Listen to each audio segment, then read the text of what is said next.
她不能回去跟你拜堂成亲。她要是嫁给你的话，那就是对朕无情，对你不忠，更是对她自己不仁。玄烨，你不要为难一个女孩子。你有种来，可否有种跟我决斗？论武功，朕远非你的对手，但你我的身份又不是江湖的寻常莽夫，怎可以武定输赢？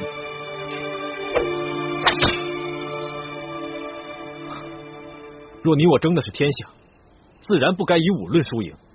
但现在我们争的是一个女人，则你我的身份不过是世间一寻常男子。爱新觉罗玄烨，拔剑吧！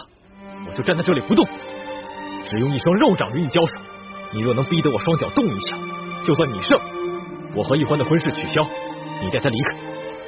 你若是败了，我也放你一次，让你离开。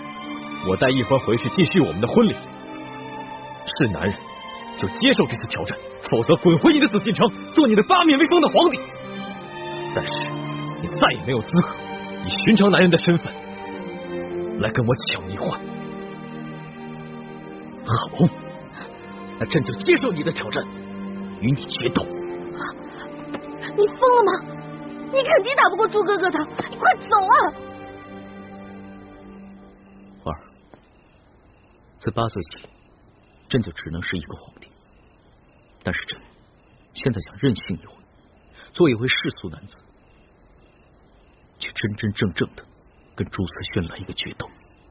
若是输了，朕也绝不后悔。朱哥哥，三师傅说你这几天都不能与别人交手的。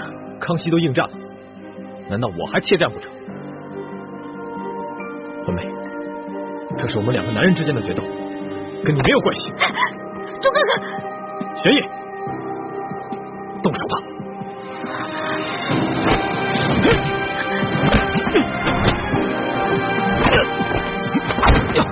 龙小弟，朱哥，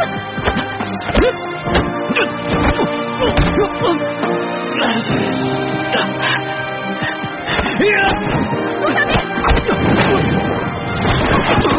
龙小弟，别打了！别打了！你们两个别打了！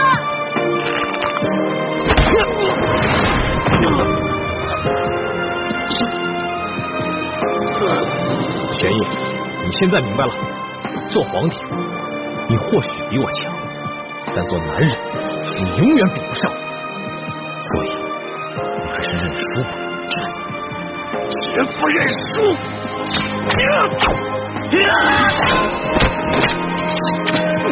朱哥哥，朱哥哥，你千万别杀了龙小弟！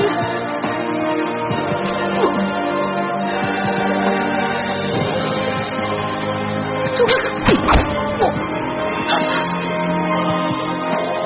龙小弟，千万不要杀害我的朱哥哥！朱慈轩认输了。